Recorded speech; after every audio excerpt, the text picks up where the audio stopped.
Lacewing eggs from Arabico Organics today. This is where I got mine from. When it come with this bags. It's kind of like they have some sort of the like I would say insulation bag or something like that with a little kind of like ice bag. I think it's to keep it cold, not too warm. And here is the Lacewing egg itself.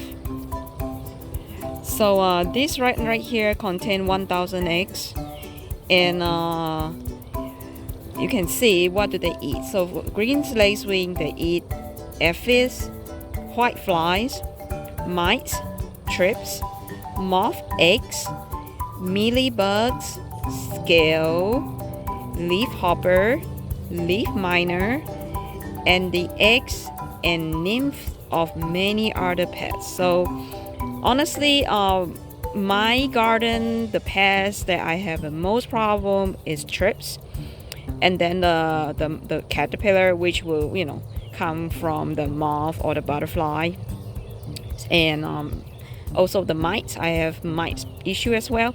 So for me, the green lacewing is really a good option because it kind of tackle many different pests for me.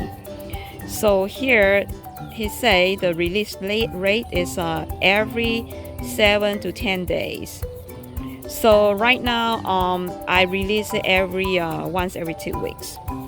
So because I don't really have an infestation right now, and I'm trying to do it like once every 2 weeks so that I can kind of establish the entire how you say the green lacewing ecosystem in my garden, my entire garden for a long term. So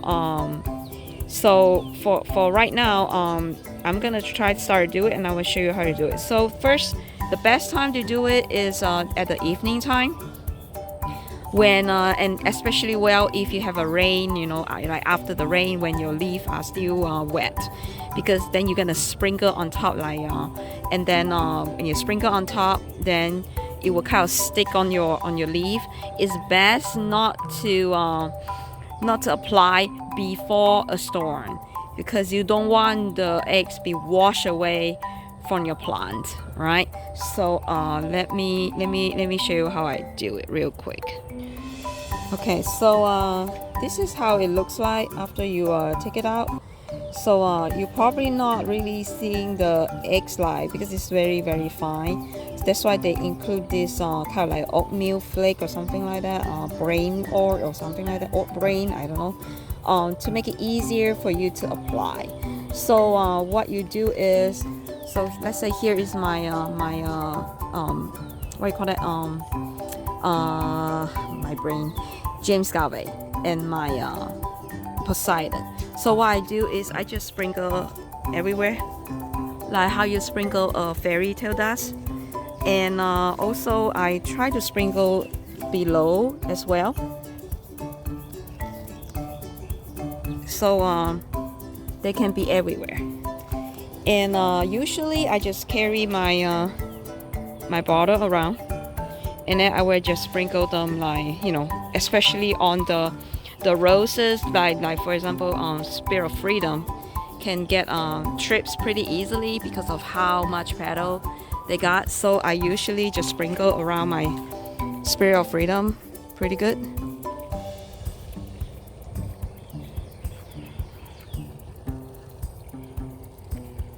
Okay, because this is going to use it for the entire area, so I try not to go too crazy, just a little bit of every single area.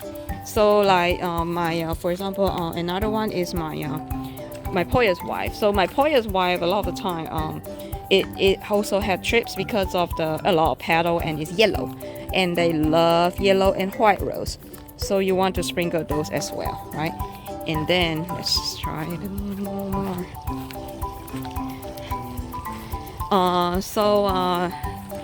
Also in my this is my red Eden. It's so beautiful right now, as you can see. like my red Eden, because they have again those that with a lot of petal. You want to sprinkle those plants, because that's where the trips love to go. My William Morris is their favorite. William Morris is like trips favorite candy, like their candy. Okay, so just sprinkle a little bit more. So you just continue to do that everywhere and until you finish. Okay.